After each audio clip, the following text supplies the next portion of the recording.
All right, welcome back. So today we're going to tackle a really wild idea. What if the great powers, the big empires, don't actually fall because their enemies beat them? What if they fall just because they get tired? We're diving deep into an analysis that says collapse really does come from the inside out. Let's get into it. And this right here, this is the quote that kicks the whole thing off. The entire argument hangs on this one. Pretty provocative idea. It's basically saying that defeat isn't about being outgunned or outmaneuvered. It's about something internal, a kind of deep collective exhaustion, a loss of will. The source gives it a name, sovereign fatigue. So that's the big question, right? What does sovereign fatigue actually mean? To get to the bottom of it, the source lays out a bunch of historical events that seem totally random, almost like clues from a cold case file. Okay, so it's time to open up the evidence locker. The whole point here is to look at these different case studies from history and see if we can spot some kind of hidden pattern, something that'll finally help us define this whole idea of sovereign fatigue. Now, take a look at this list. I mean, really look at it. You've got two pretty modern military conflicts, a really complex moment in civil rights history, and a historical insurgency. At first glance, what do these have in common? Not a whole lot, right? But according to our source, they're all just different symptoms of the exact same disease. All right, Exhibit A, Vietnam. The argument here isn't that the war was lost because of what happened on the battlefield. No, it was lost at home. It was lost in the hearts and minds of the people fighting it. We're talking desertion, a complete breakdown in morale, what the source calls a moral collapse. The will to fight just fell apart way faster than the actual army did. Next up, Somalia, back in the 90s. Now, what's so fascinating here is the sheer scale of the reaction. A superpower loses just 18 soldiers, and it triggers a complete total withdrawal. The source argues this wasn't just some tactical move, it was a sovereign signal collapse. It's like the story, the whole reason for being there, just completely short-circuited in an instant. Okay, evidence piece number 3 is Afghanistan.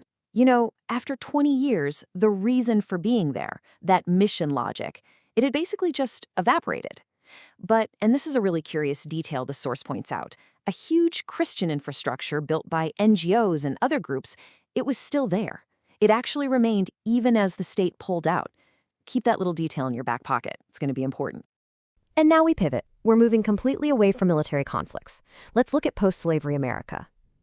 The old formal power structures of slavery were gone, obviously. So what filled that vacuum? Well, the source argues that Christianity stepped in and effectively became the moral operating system for the Black community. It was a new kind of framework for identity and social structure when the old one was destroyed. And here's our final clue: the Philippine Resistance against colonial powers. In this case, Christianity wasn't just a religion people practiced. It actually became a tool, a vehicle for insurgency. It was this perfect system for organizing and communicating resistance, literally right under the noses of the people in charge. Faith became the ultimate cover for refusal. So let's recap. We've got moral collapse, a story that just dies, a religious system filling a power vacuum, and faith being used as a kind of mask. How on earth are these things connected? Well, to make sense of all this, the source gives us what it calls a diagnostic toolkit. And this toolkit is made up of 4 protocols. Now, don't get hung up on the word. Just think of them as 4 different lenses, or maybe 4 special tools that let us decode the pattern behind sovereign fatigue and really see what was going on in those case studies. The first one is the narrative disengagement protocol. Honestly, this is the big one. This is the heart of it all. It's what happens when a power, a nation, an empire just loses its own story. It forgets its why. The mission logic evaporates, just like we saw in Vietnam and Afghanistan. And without a good story, the will to do anything, to project power, it just dissolves. So what happens when that narrative collapses? Well, nature abhors a vacuum, right? That brings us to the liturgical occupancy protocol. A void is created, and something else always rushes in to fill it. And this explains perfectly what we saw in Afghanistan and post-slavery America, where Christianity became this new, powerful organizing principle. And building on that, we get the Post-Emancipation Containment protocol. This idea suggests that this new system, like faith, doesn't just fill the void. It can also become a way to manage a population after the old, obvious structures of control are gone. It's a much more subtle, but maybe just as powerful, form of governance. And finally, there's the flip side of the coin, the encrypted resistance protocol. This is when a system of faith or culture gets used by the people as a kind of secret language, a hidden network to organize and to resist.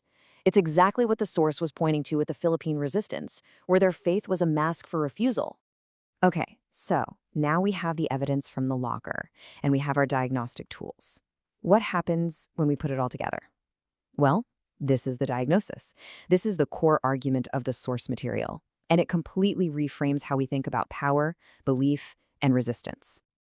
So let's apply this new lens. Conventionally, we see a soldier deserting, and the word that comes to mind is betrayal. Simple. But the source says, look deeper. It's not betrayal, it's a mythic refusal. The soldier isn't rejecting their country, they're rejecting the story they're being told to die for. The narrative has failed them. We see a superpower pull out of a country, and we call it weakness. But the diagnosis here is that it's actually a symptom of narrative collapse. The story that justified the whole conflict just isn't believable anymore, not even to the people in charge. This right here is sovereign fatigue in action. We often think of religion, and in this case, Christianity, as a force for peace. But this diagnosis gives us a totally different angle. It's post-conflict saturation. It's this powerful ideological system that just pours into the power vacuum left behind when the old story fails. And in that same vein, we tend to think of faith as a path to spiritual freedom. But in this framework, it can also be the encryption of containment. It's a way of organizing and managing people through their beliefs instead of through brute force. And finally, resistance. It's not just saying no, it's often mythic camouflage. It's hiding inside the dominant culture, using its symbols and its language to build a rebellion in plain sight. Now, before we wrap up, there's a disclaimer in the source material that adds a whole other layer to this thing. It actually tells us how we're supposed to be reading this whole analysis, and it is probably not what you'd think. The author says flat out, this is not a political analysis. It's not an academic paper. They call it mythic infrastructure, a cinematic indictment, and a sovereign broadcast. What does that mean? It means they're presenting these ideas as a form of art, as a myth, a set of tools designed to help us see the hidden systems, not to push a political agenda. And that leaves us with one last unavoidable question. I mean, if entire nations, armies, and systems of control are all just built on stories that can get old, get tired, and just fall apart, then it really forces you to look at the stories that are running your own life. Who's the author of that story? And maybe more importantly, how strong is the signal?